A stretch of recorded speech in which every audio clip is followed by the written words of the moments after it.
Kita harus melintasi jalan setapak di tengah hutan ini untuk dijemput kembali sama kapal di depan sana. Tapi di sini semua batunya serba licin karena berlumut, jadi kita harus hati-hati.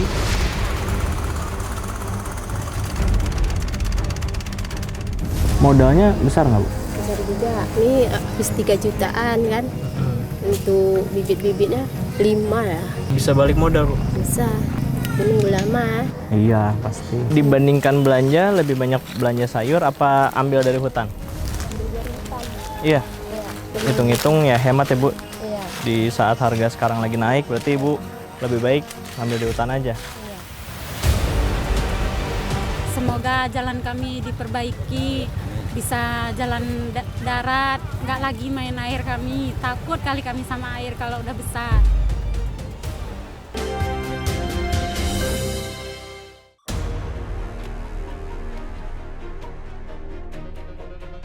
Alam Sumatera begitu kaya, tetapi faktanya selama ini masih tersisa ribuan desa dengan jutaan penduduk yang belum sejahtera. Selama bertahun-tahun Aceh menjadi provinsi termiskin di Pulau Sumatera. Masih ada banyak sekali permukiman yang sulit untuk diakses, bahkan nyaris tak tersentuh pembangunan. Tim Indonesiaku akan menuju ke salah satu desa paling terpencil di Kabupaten Aceh Timur. Perjalanan sungai selalu bergantung pada kondisi aliran air.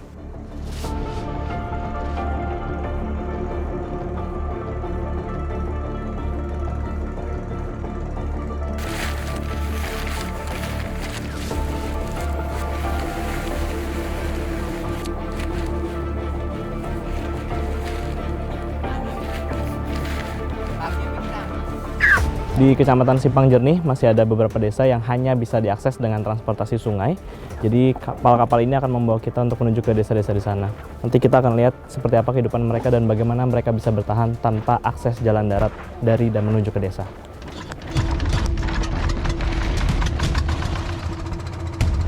Kami harus menumpang perahu motor untuk bisa ke sana. 5 tahun lalu perjalanan ini bisa memakan waktu selama 6 jam. Tetapi kini kami hanya membutuhkan waktu selama 4 jam.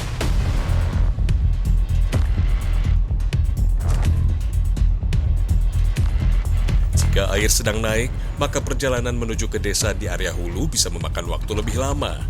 Jika air sedang surut, maka perjalanan juga memakan waktu sangat lama karena perahu bisa karam di tengah jalan, sehingga butuh ketinggian air yang ideal agar bisa melaju dengan cepat.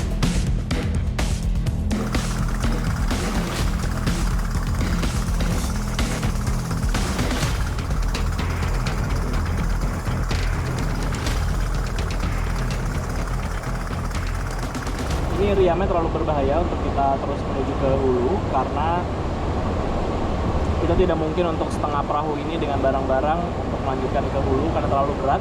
Jadi otomatis kita harus turun membawa beberapa barang dilangsir dengan berjalan kaki untuk kemudian perahunya setengah kosong diangkat menuju ke hulu untuk kemudian kita berdepan sana. Untuk menghindari riam, kami harus turun dari perahu. Sebagian besar barang harus kami bawa ke darat agar perahu tidak terlalu berat.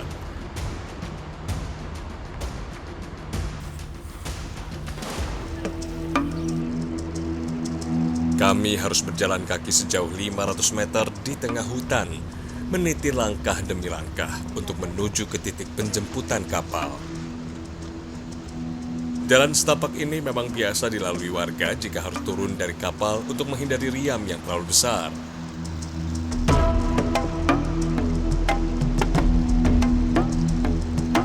Kita harus melintasi jalan setapak di tengah hutan ini untuk dijemput kembali sama kapal di depan sana. Tapi di sini semua batunya serba licin karena berlumut, jadi kita harus hati-hati. Belum lagi dengan bawaan kita dan juga life vest ini yang masih terpakai.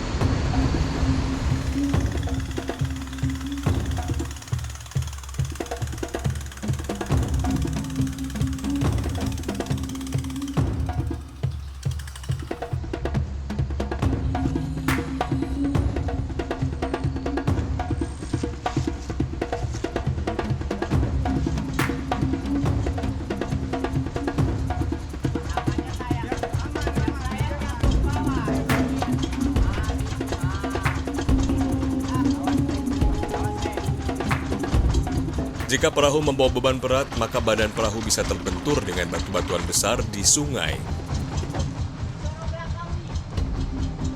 Tidak terhitung sudah berapa banyak perahu yang karam di titik ini. Begitu banyak korban, begitu banyak nyawa yang dipertaruhkan. Sebagian besarnya tidak terselamatkan. Pemandangan di kiri kanan kami sangat menakjubkan. Alamnya begitu asri, hutan belantara masih lestari. Kami melanjutkan perjalanan ke desa, tetapi rasanya tidak sabar ingin segera tiba di sana.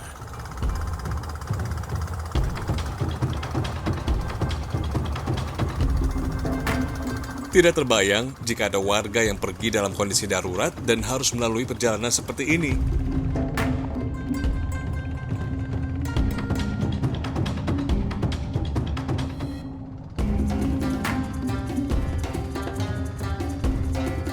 Akhirnya kami tiba di desa Tampur Paloh.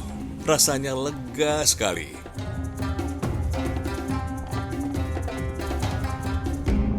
Barang bawaan kami cukup banyak. Sebagian warga membawa sembako yang mereka beli dari kota kecamatan. Ya harus terima, jadi kalau misalnya nggak nerima pun kayak mana, itu jalan satu-satunya. Nah, pernah nggak sih dalam kondisi tidak bisa pergi sama sekali gitu? Pernah juga, kadang karena hujan terlalu lebat mungkin kan, jadi nggak bisa turun karena nanti makin meluap airnya. Agak susah juga turun botnya, apalagi botnya nggak pala besar-besar kali, kecil.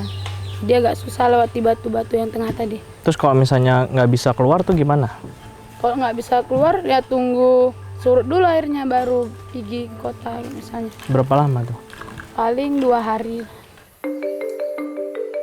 Tidak bisa dibayangkan jika cuaca buruk dan menghambat perjalanan, maka warga desa Tampur Paloh terisolir dari dunia luar.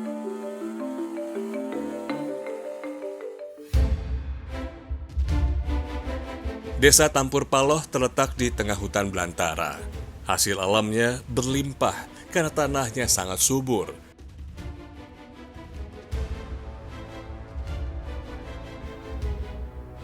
Ada banyak tanaman produktif yang bisa masyarakat manfaatkan. Salah satunya ada kelapa. Jumlahnya sangat berlimpah, sementara permintaan begitu sedikit, sehingga bisa dibilang desa Tampur Paloh surplus kelapa. Buah kelapa dari desa ini tidak dijual keluar, karena sulitnya akses penjualan ke kota kecamatan. Warga hanya memanfaatkannya sebagai konsumsi sehari-hari.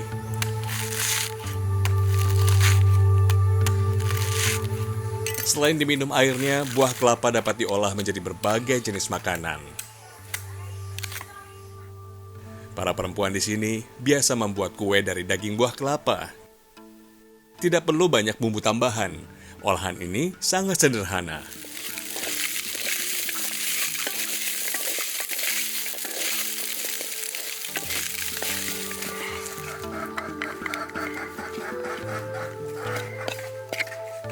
Mereka hanya membutuhkan pewarna murah seharga Rp4.000 untuk membuat tampilan makanan menjadi lebih menarik.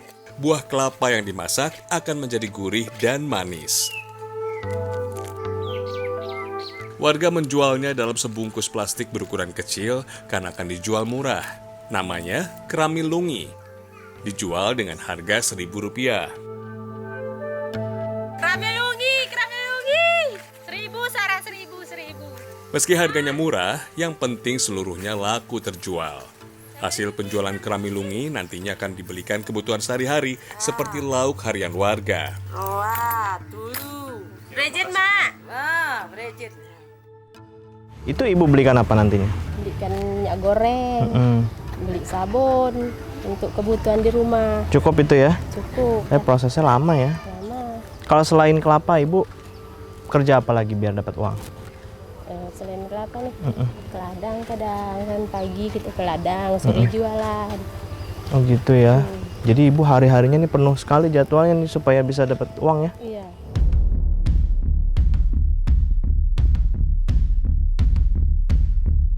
Warga mengajak saya ke lahan terbuka. Disinilah mereka menanam pohon nilam.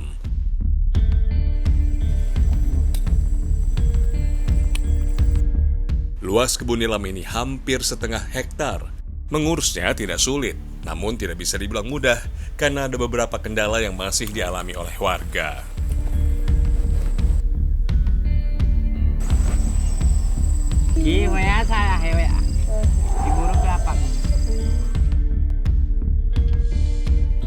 Untuk memperoleh bibit saja, warga harus pergi ke kota kecamatan.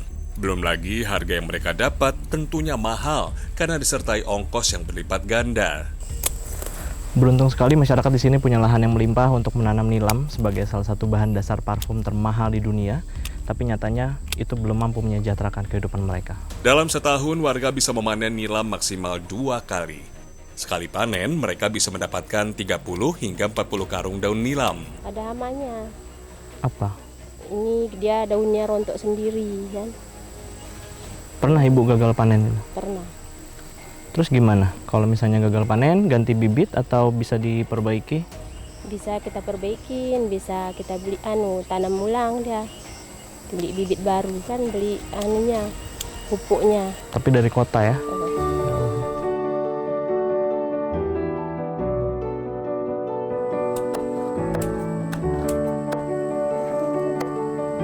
Prosesnya tidak semudah yang kita bayangkan. Warga masih harus memotong daun hingga berukuran sangat kecil. Tujuannya agar daun-daun ini lebih cepat kering ketika dijemur.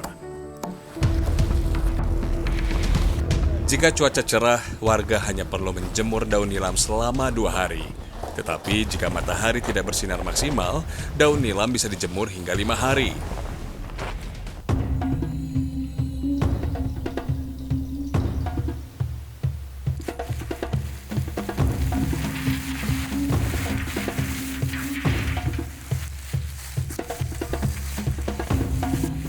Prosesnya begitu panjang, namun layak untuk ditunggu karena menghasilkan uang yang lumayan banyak.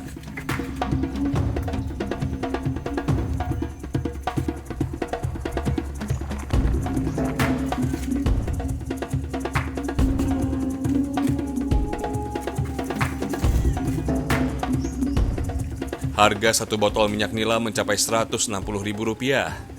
Harga sebesar ini sangatlah wajar, mengingat nilam menjadi salah satu bahan dasar parfum paling mahal di dunia. Yang nantinya keluar depan ya? Setiap hari, setidaknya setiap pengepul sempat untuk menyuling 1 kali selama 8 jam. Jika sudah menjadi minyak, maka air yang ikut menguap di dalam tangki penyulingan akan terpisah dengan sendirinya dengan minyak.